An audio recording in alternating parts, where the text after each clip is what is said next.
வணக்கம், உங்கள் friends academy.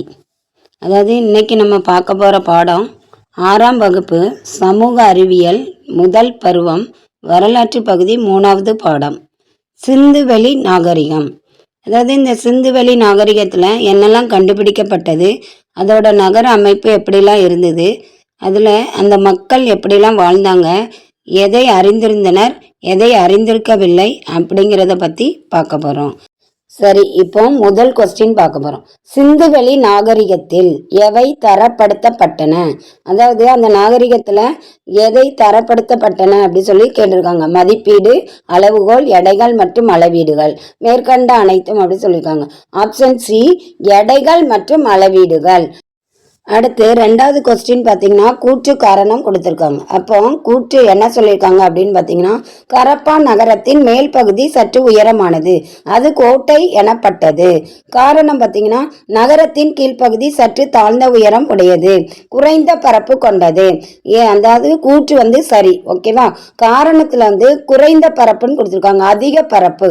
அப்போ கூற்று சரி, காரணம் தவறு, ஓகேவா. அடுத்து 3வது கொஸ்டின், சிந்துவெளி நாகரிக முன்னோடி எது?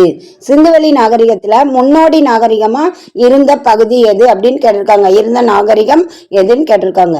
ஆப்ஷன் பி மெகர்கர் அப்படின்னு சொல்லியிருக்காங்க, ஓகேவா. அடுத்து 4வது கொஸ்டின் பாத்தீங்கன்னா, மெகர்கர் நாகரிகத்தில் மனிதர்கள் வாழ்ந்த காலம் எது அப்படின்னு கேட்டிருக்காங்க. பழைய கற்காலம், புதிய கற்காலம், தொல்பழங்காலம், இடைக்கற்காலம். ஆப்ஷன் பி புதிய கற்காலம். மெகர்கர் நாகரிகத்தில் மனிதர்கள் வாழ்ந்த காலம் சொல்லியிருக்காங்க, ஓகேவா. அடுத்து 5வது கொஸ்டின், மெகர்கர் எந்த நாட்டில் உள்ளது? மெகர்கர் அப்படிங்கிற நாகரிகம் எந்த நாட்டில் இருந்துச்சு அப்படின்னு கேட்டிருக்காங்க. இந்தியா, பாகிஸ்தான், சீனா, ஆப்கானிஸ்தான். ஆப்ஷன் பி பாகிஸ்தான் அப்படிங்கிற நாட்டில் மெகர்கர் அப்படிங்கிற ஒரு நாகரிகம் இருந்தது அப்படின்னு சொல்லி 5வது கொஸ்டின்ல கொடுத்துருக்காங்க. அடுத்து 6வது கொஸ்டின் பார்த்தீங்கன்னா, செங்கற்களால் கட்டப்பட்ட சுவர்களை கொண்ட தானிய களஞ்சியம் எங்குள்ளது? செங்கற்களால் ஆன தானிய களஞ்சியம் எங்க இருக்குன்னு கேட்டிருக்காங்க.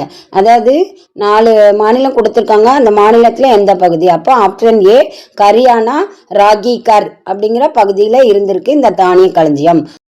அடுத்து பார்த்தீங்கன்னா 7வது கொஸ்டின், கூற்று காரணம். கூற்று மெசபடோமியாவுடன் விரிவான கடல் வணிகம் நடைபெற்றிருக்கிறது.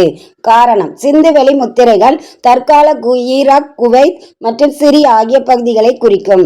அதாவது மெசபடோமியால கடல் வணிகம் நடந்திருக்கு, உண்மைதான்.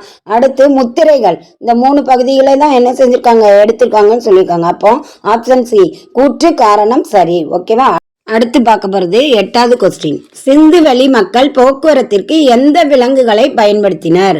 அதாவது பழைய கற்காலத்துல வேட்டையாடுறதுக்கு நாய் பழக்குனாங்கன்னு சொல்லியிருக்கோம்.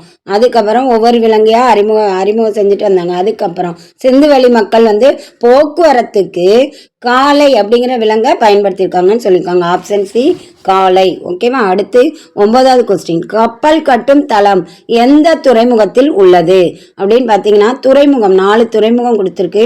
இப்போ அதுல எந்த துறைமுகத்துல கப்பல் கட்டும் தளம் இருந்துச்சு அப்படின்னு கேட்டிருக்காங்க.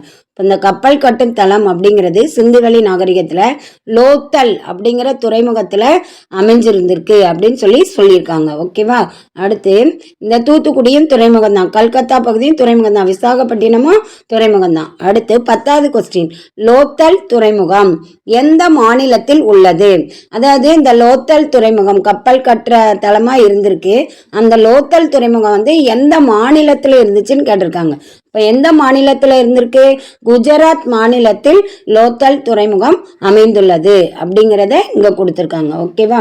அடுத்து 11வது கொஸ்டின் பார்த்தீங்கன்னா, லோத்தலில் கண்டுபிடிக்கப்பட்ட தந்தத்தினால் ஆன அளவுகோல் எத்தனை சிறிய அளவீடுகளை கொண்டுள்ளது? லோத்தல்ல கண்டுபிடிக்கப்பட்ட தந்தத்தினால் ஆன அளவுகோல் சரியா எத்தனை சிறிய அளவீடுன்னு கேட்டிருக்காங்க. ஆப்ஷன் பி 1704 மில்லிமீட்டர் அளவு கொண்ட சிறிய அளவீடுகள் அப்படின்னு சொல்லியிருக்காங்க. ஓகேவா? இது லோத்தல்ல கண்டுபிடிக்கப்பட்டிருக்கு அப்படின்னு சொல்லியிருக்காங்க. அடுத்து 12வது கொஸ்டின், மனிதர்களால் முதலில் கண்டுபிடிக்கப்பட்ட உலோகம் எது? மனிதர்களால் முதலில் இந்த சிந்துவெளி நாகரிகத்துல கண்டுபிடிக்கப்பட்ட உலோகம் அப்படின்னு பார்க்கும்போது வெள்ளியா, தங்கமா, தாமிரமான்னு கேட்டிருக்காங்க. ஆப்ஷன் ஏ செம்பு.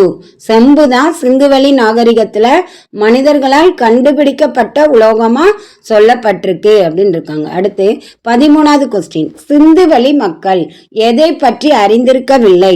அதாவது பழைய கற்காலத்துல நாய் அப்படி பழக்கிட்டே வராங்க. அப்ப சிந்துவெளி நாகரிகத்துல நாயெல்லாம் இருந்திருக்கும், யானை தங்கெல்லாம் இருந்திருக்கும். அப்போ இந்த மக்கள் அறிந்திருக்காத ஒன்று அப்படின்னு பார்த்தீங்கன்னா ஆப்ஷன் பி இரும்பு மற்றும் குதிரை. இரும்பு மற்றும் குதிரை அப்படி சொல்லியிருக்காங்க.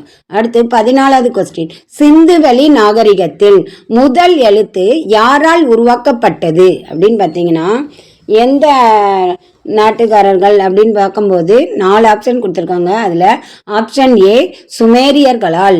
இந்த சிந்துவெளி நாகரிகத்தில் முதல் எழுத்தை சுமேரியர்கள் தான் உருவாக்குனாங்க அப்படின்னு சொல்லி இந்த 14வது கொஸ்டின்ல ஆன்சர் கொடுத்துருக்காங்க. ஓகேவா?